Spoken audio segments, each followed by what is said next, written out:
नमस्कार। आज बुधवार है। आज हम गीता पर चर्चा करते हैं। जो मेरे ज्ञान है उसके हिसाब से मैं कह रहा हूँ। अध्याय 2 सांख्य योग, श्लोक नंबर 1। तं तथा कृपयाविष्टम् अश्रुपूर्णाकुलेक्षणं विसीदन्तमिदं वाक्यं उवाच मधुसूदन। देखिए, यहाँ पर अब संजय ने कहा है कि उसको विषाद में, दुख में देखकर भगवान कृष्ण जो है वो समझ रहे हैं जो अर्जुन के हालात हैं, उस पर उनका पूरा पूरा ध्यान है। तो इतना सा विवेक करने, जितनी बार देखने, जब से अर्जुन ने जो इतनी सारी अभी तक की है, क्या क्या उन्हें बताया, क्या है, ये हो जाएंगे, वो हो जाएंगे, कुल की स्त्रियां नष्ट हो जाएंगी, अपनों को मार के क्या मिलेगा, ये सब, ये पूरा भगवान कृष्ण ने बिल्कुल भी कहीं पर बात को काटा नहीं है।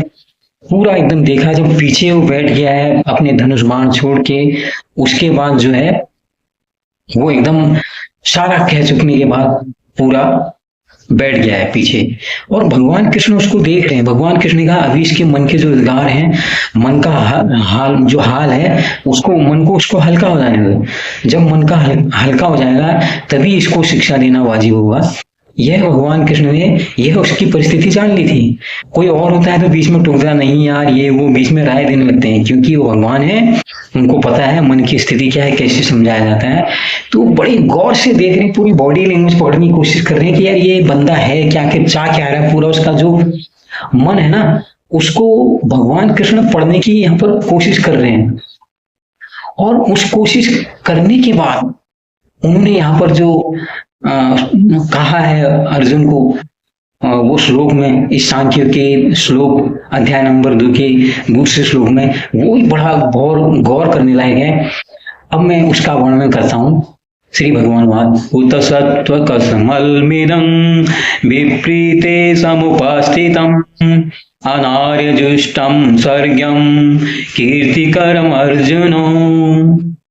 यहाँ पर भगवान कह रहे हैं, अरे अर्जुन, तुमको पता है तुम्हें कुंती तुम्हारी माँ ने कैसे प्राप्त किया? तुम तो देव पुत्र हो, हैं, तुम इंद्र के पुत्र हो। तुम्हारे अंदर ये, तुम्हारे मन में कलमश, ये गंदगी आ कैसे गई? मुझे तो बड़ा घोर आश्चर्य है। कुछ अपनी माँ के बारे में सोचो, कुछ अपने बारे में सोचो।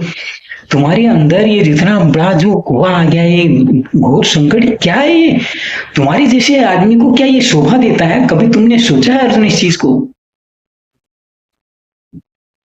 भगवान या कहा, मतलब लोग कहते नहीं यार सबकी हो जाए, भगवान ही नहीं कह रहे, उल्टा उस पर काउंटर क्वेश्चन कर रहे हैं ताकि और सोचे, यहीं पर न रुक जाए। उसका जो मंथन है, जो उसकी सोचने की प्रक्रिया है, वो नहीं डाला, उसको दिखा रहे हैं तेरा पक्ष तो ये है। अपने उस पक्ष को छोड़कर तू ऐसे पक्ष पे जा रहा है जिसकी तरह कोई लेना देना नहीं है। तभी तो यहाँ पर कह भी रहे हैं, देखो तुम किसके पुत्र हो, हैं? तुमको माता कुंती ने कैसे प्राप्त किया हुआ है, लेकिन तुम्हारे अंदर कोई समझ ही नहीं है। तो बिल्कुल चाहते हैं, भगवान कृष्ण चाहते हैं, जो उनको योग्य पात्र मिला है यहाँ पर गीता का संदेश देने के लिए, वो चाहते हैं उसको और तैयार किया जाए। जब तक उसको पूरी तरह शिक्षा लेने के लिए, प्रश्न पूछने के लिए मैं तैयार नहीं करूंगा, तो इसका ज्ञान अधूरा रह जाएगा। तो उसके अंदर जितनी संभावनाएं हैं भगवान कृष्ण तलाश में। तभी कह रहे हैं यार ये क्या कलमश तुम्हारे मन में, ये मैला ये कहां से आ गया? ये ऐसे तो तुम्हारे अंदर, तुम तो ऐसी योग्य नहीं हो यार, हाँ? तुम स्वर्ग नर्क ये सब क्या करोगे फिर? तुम तो किसी चीज के अधिकारी नहीं हो, तुम यहीं पर जाके बैठ गए। फिर बाकी दुनिया, अगर तुम ऐसे ही बैठ गए अर्जुन, बाकी दुनिया से फिर मैं क्या उम्मीद करूंगा? तो भगवान कृष्ण ने यहाँ पर अपने शिष्य के अंदर संभावनाएं तलाशी और चाहिए कि शिष्य उनके प्रश्न पूछता है, उसके प्रश्न सारे के सारे जो अंदर के प्रश्न है वो मेरे पास आ जाए। तीसरा श्लोक यहाँ पर फिर कह रहे भगवान, क्लेबिंग मां क्षमागम पार्षने तत्यप्युपपद्यते शुद्रं हृदय दौर्बल्यं त्यक्तोत्तिष्ठ परन्तप। भगवान कहे तुम तो शत्रुहंता हो, तुम तो, तुम्हारा जन्म ही ये समझ लो जो शत्रु लोग हैं, अरिमर्दन करने के लिए हैं। और तुम अपने दिल में पता नहीं कहां से लेके क्या कलमश लेके बैठ गए हो, हैं? अपने हृदय को इतना कमजोर मत करो। तुम्हारा जैसा व्यक्ति अर्जुन अगर अपने हृदय को कमजोर करेगा तो दुनिया से तो फिर उम्मीद ही नहीं की जा सकती। तो यहाँ पर जो मनोरोगी है ना, उनकी संख्या तो बड़ी सी जाएगी। तुम्हारा जैसा आदमी जो शत्रुओं का नाश करने के लिए बना हुआ है, वो ऐसे सब कुछ छोड़ छाड़ के निढाल होके बैठ गया, इतने सारे काउंटर प्रश्न कर रहा है, इतने सवाल कर रहा है, तो दुनिया से फिर उम्मीद क्या की जाएगी? जरा सोचो। तुम तो ऐसे मनोरोगी है, तुम ऐसा, तुम्हारा हृदय तो ऐसा कमजोर ही नहीं है, अपने मन को इतना क्यों कमजोर कर रहे हो? क्या तुम मन के अधीन रहने वाले हो क्या अर्जुन? जरा सोचो। तुम तो मन को अपने वश में करने वाले हो। जब तुम्हारा जैसा इंसान ऐसी बातें करेगा, जो शत्रुओं का हंता है, जिसका जन्म ही शत्रुओं का नाश करने के लिए हुआ है, वो इतनी हृदय में अपनी दुर्बलता लाएगा, इतनी कमजोरी लाएगा, अपने मन को इतना कमजोर कर लेगा, तो फिर फायदा ही क्या ये सब करने का? भगवान बिल्कुल पुष्ट कर रहे हैं उसके अंदर सारे सवाल प्रश्न, ताकि सवाल निकले उसके अंदर से, जितने संभावना है, जितने क्वेश्चन है वो करे, ताकि भगवान उसकी समस्याओं का समाधान कर सके। भगवान इतनी सारी उसके अंदर संभावनाएं पैदा कर रहे हैं, भगवान कहीं पर किसको छोड़ते नहीं है। लेकिन फिर देखो अर्जुन क्या कह रहा है पर, ये सांख्य का चैप्टर 2 का 4था श्लोक है। कथं भीष्ममहं ससंख्ये द्रोणं च मधुसूदनो इषुभिः प्रतियोत्स्यामि पूजाहार वारिसूदनो। अब देखो, अब यहाँ पर जो काउंटर क्वेश्चन आ रहे हैं, अभी भगवान ने उसके अंदर जो संभावनाएं पैदा की है ना, उससे अर्जुन के अंदर अब सवाल पैदा होने शुरू, क्योंकि उसको एक घोर उसमें डाल दिया ताकि मंथन हो, जो उससे मन का मंथन हो, सवाल सोचे।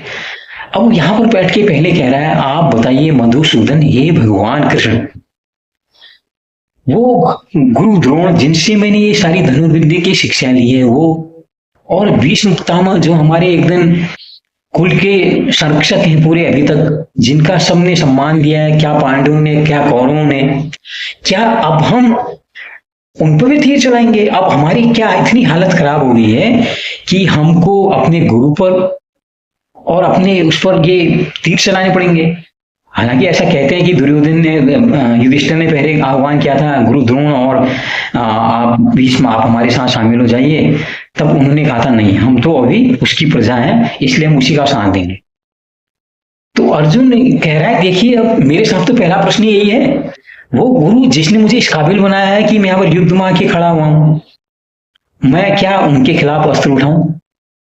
और वो भीष्म था जिसने हमारे दादा परदादाओं को, हमको स्वयं को अपने गेद में खिलाया, हमको बड़ा किया हुआ है, जिन्होंने हमारे जीवन को संवारा है, जिन्होंने हमें इस काबिल बनाया है, क्या मैं उन पर अस्त्र उठाऊं? तो यहाँ पर जो भगवान कृष्ण ने सिर्फ 2 श्लोक की शुरुआत की है, पहले अध्याय में चुप रहे, सांख्य की यहाँ से शुरू कर रहे हैं, उसके अंदर पूरी संभावनाएं पैदा करना चाह रहे हैं कि देखें आखिर अर्जुन के अंदर और कितना कलमश है, कितनी उसकी जो भी प्रश्न है, जितने सारे निकल के आ जाएं, ताकि मैं उनका जवाब। तो ये थे आज के 4 श्लोक। फिर बाकी और श्लोकों पर अगले बुधवार को हम विचार करेंगे। तो ये मेरे अपने विचार हैं, उससे ताब से सहमत हूं या ना हो, कैसा लगा ये लाइक कीजिए, शेयर कीजिए, सब्सक्राइब कीजिए। बहुत बहुत धन्यवाद सुनने के लिए, जुड़ने के लिए। नमस्कार, आपका दिन शुभ।